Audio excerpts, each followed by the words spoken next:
నా పేరు డాక్టర్ వెంకట ఉమాకాంత్ కొడాలి అండి, కన్సల్టెంట్ ఫిజిషియన్, విధాత హాస్పిటల్స్, విజయవాడ. ఈరోజు హై బ్లడ్ ప్రెషర్ ప్లస్ దాని లక్షణాలు, దాని యొక్క కాంప్లికేషన్స్ గురించి మీకు అప్డేట్ చేస్తాను. బ్లడ్ ప్రెషర్ అనేది రక్తనాళాల్లో రక్తం ఫ్లో ప్రెషర్ వాల్స్ మీద పెరిగినప్పుడు బ్లడ్ ప్రెషర్ అనేది వస్తూ ఉంటుంది. సో బ్లడ్ ప్రెషర్లో 2 టైప్స్. ఒకటి ప్రైమరీ హైపర్ టెన్షన్ అని అంటాము. Most of the time primary హైపర్ టెన్షన్కి కారణాలు ఉండవు. రెండవది secondary hypertension. Secondary hypertension అంటే ప్రైమరీ కాజ్ వేరే ఆర్గన్లో కానీ వేరే చోట ఎక్కడన్నా ఉండి దాని మూలాన బ్లడ్ ప్రెషర్స్ పెరగటం. బ్లడ్ ప్రెషర్ లక్షణాలు ఎట్లా ఉంటాయి? తల దిమ్ముగా ఉండటం, తల తిరగటం, అప్పుడప్పుడు తూలు రావటం, పట్టేసినట్టు ఉండటం, దడ రావటం, చాలామందిలో కళ్ళు తిరిగి పడిపోయే అవకాశం కూడా ఉంటుంది. అప్పుడు చెక్ చేసినప్పుడు ప్రెషర్స్ కొంచెం హైగా ఉండే అవకాశం ఎక్కువ ఉంటుంది. సో మీరు మీ డాక్టర్ని, ఫ్యామిలీ ఫిజిషియన్ని కానీ కన్సల్టెంట్ ఫిజిషియన్ ఎవరైనా కన్సల్ట్ అయితే వాళ్ళు బ్లడ్ ప్రెషర్స్ చెక్ చేసి కొన్ని అవసరమైన పరీక్షలు చేసి బ్లడ్ ప్రెషర్ కంట్రోల్లో ఉండటానికి మందులు వాడతారు.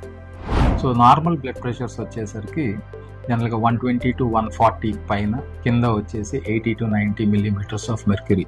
అంటే నేను రేంజ్ ఎందుకని చెప్పానంటే అది వయసుని బట్టి 20 to 40 years ఏజ్ని బట్టి మారుతూ ఉంటుంది.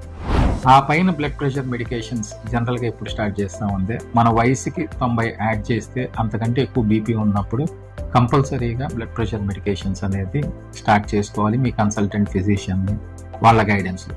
కొంతమందికి ఆ రేంజ్ ఒక 10-20 తక్కువ ఉన్నా కానీ మిగతా జనరల్ కండిషన్, కోమార్బిడిటీస్ని బట్టి బ్లడ్ ప్రెషర్ మెడికేషన్స్ అనేది స్టార్ట్ చేస్తారు. బ్లడ్ ప్రెషర్ మెడికేషన్స్ స్టార్ట్ చేసే ముందు kidney function, cardiac function plus urine examination చేయించుకుంటే దాన్ని బట్టి ఏ రకమైన బ్లడ్ ప్రెషర్ మెడికేషన్ స్టార్ట్ చేయాలనేది మీ కన్సల్టెంట్ ఫిజిషియన్ గమనించి నోట్ చేసుకుని స్టార్ట్ చేస్తారు.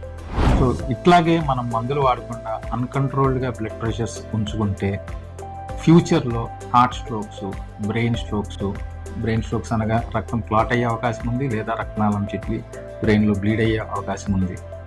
ఇనిషియల్గా గమనించినప్పుడు కొంతమందికి ముక్కులోంచి బ్లడ్ కారటం అంటే ఎపిస్టాక్సిస్ అని అంటాం, కడుపులో నొప్పి రావటం, కాళ్ళ వాపులు రావటం, దడ, ఆయాసం, ఊపిరితిత్తుల్లో నీరు జారటం, ఈ బీపీ ఎక్కువ అవటం వలన హార్ట్ చుట్టూ నీరు జారటం కానీ, హార్ట్ పంపింగ్ ఫెయిల్ అవటం కానీ, ఈ అవకాశాలన్నీ కాంప్లికేషన్స్ వచ్చే అవకాశం ఉంది.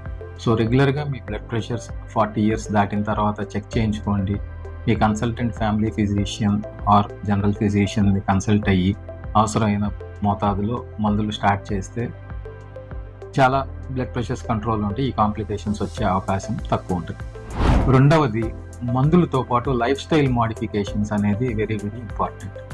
లైఫ్ స్టైల్ మోడిఫికేషన్స్ అంటే మనకున్న అలవాట్లు అనగా ఆల్కహాల్ అలవాటు ఉంటే మానేయటం, స్మోకింగ్, రెగ్యులర్గా ఎక్సర్సైజ్ చేయటం, తగిన మోతాదులోనే సాల్ట్ అనేది తీసుకోవటం, సాల్ట్ కొంచెం రిస్ట్రిక్ట్ చేసి ఎక్సర్సైజ్, డైట్ కంట్రోల్ చేస్తే బ్లడ్ ప్రెషర్స్ మెడికేషన్స్తో పాటు ఎక్కువ కాలం ఎడిక్వేట్గా కంట్రోల్లో ఉండే అవకాశం ఉంటుంది.